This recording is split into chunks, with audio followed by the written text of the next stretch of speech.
Hey folks, so I was just watching, listening to, it's my ears, not my eyes, but Joe Rogan, Sam Harris talking about Liam Neeson and the sort of quick hit of outrage that happened so rapidly and powerfully after he said what he did. And part of what they are saying is that it might have been outsized or something, and that there needs to be room for redemption. Boom, I believe in that idea, but there was something awful in what Liam said that I don't think he's even acknowledging was in there. And one of the things these two fellows, Sam Harris and Joe Rogan, were saying was he was going after a black man because the black man's who raped his friend. And they're like, he said, if it would have been an Armenian or a Turkish man or something like that, he would have done the same thing. And what I'm thinking is, if she'd been raped by somebody and that person had a Liverpudlian accent, and he went out with a bat looking for a Liverpudlian, he wouldn't have done it. He wouldn't have pulled the trigger on whacking somebody with a baseball bat because they were from Liverpool. No matter how ragey, because at least in the final moments, he would have been able to see that this is a person that has never done anything to him or to his friend, and would not have been able, he would have related to the humanity of this person because the person looked enough like him. If it was somebody suitably swarthy or darker than him, or, suitably foreign from his tribe, yeah, he might have been able to. If it was a Chinese man, maybe he would have been able to take a bat to a Chinese man after another Chinese person. But for damn sure, if it was a white person, if it was a Scottish person that raped his friend, he would not have walked up to a Scottish person that was like sightseeing in his town, heard the accent, and then just beat the shit out of them with a bat because of what somebody that shares a nationality or some other affiliation as far as divisions with them. He would not have done it. I refuse to believe he would have done it.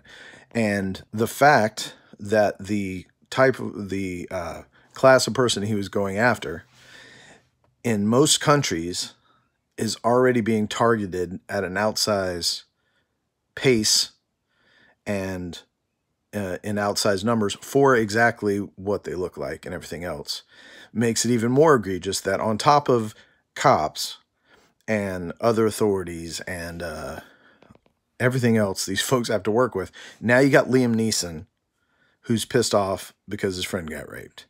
And so anyone from 18 to 25 that happens to be black and in Liam Neeson's town is now a target. And so the apology Liam Neeson gave was a little different than somebody would give if they understood the true horror of what they were talking about. He said he went looking. He did not, I sat at my dinner table, eating a big bowl of cereal and thought about killing a black man. He grabbed a bat and he went looking. That's fucking different.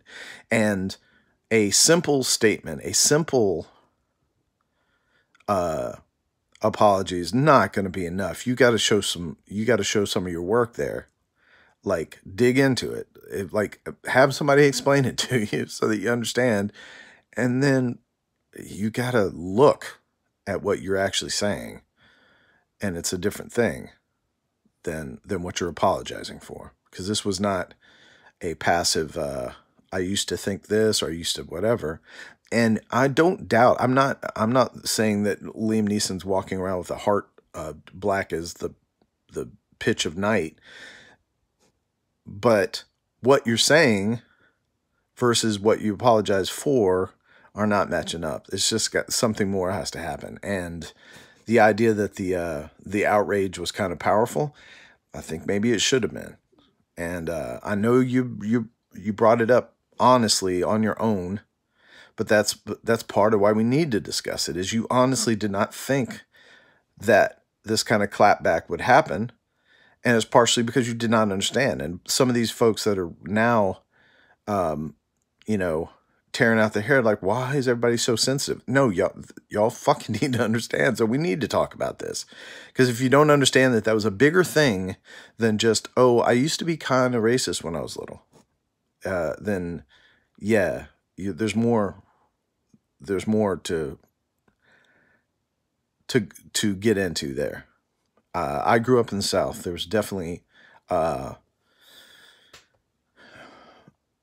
could probably, there's at least a couple things I can think of off the top of my head that I did that were horrible and were racist, in sort of a go along to get along mode. Although it didn't happen a lot because I didn't have a lot of friends, so I didn't have to worry about it too much. There's not a lot of peer pressure when you don't have friends. But I had a friend, 3rd grade, 4th grade, and he was calling me fat. We had one of these like friend spats that people do. And he called me fat a bunch of times, and I just busted out with the most racist shit I could, and also tried to beat him up, and ended up getting taken to the principal and stern talking to. And I don't expect that if someone knew of that, if I just came out and said, oh, but I'm different now, and I'm really sorry, you know.